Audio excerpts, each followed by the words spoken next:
This is why you need to stop relying on prayers for forgiveness. It's time for a new mindset. Greetings from Obi Nnukwu Chineke, my fellow spiritual seekers. Today, let's dive deep into a powerful truth. Prayers for forgiveness alone won't save you. The wind, water, and sand, these elements of nature, record every action you take, both good and bad.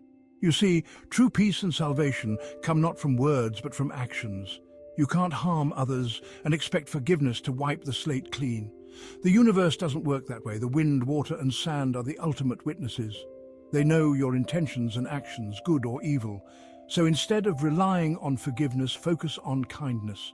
Live a life of good deeds and let your actions speak louder than your prayers. Remember, a life well lived in harmony with others is your true path to inner peace and spiritual fulfillment. Be kind, be just, and let the elements guide you. This is the wisdom of Obi Nnukwu Chineke, Obi Nnukwu Chineke, the messenger of the truth afterlife.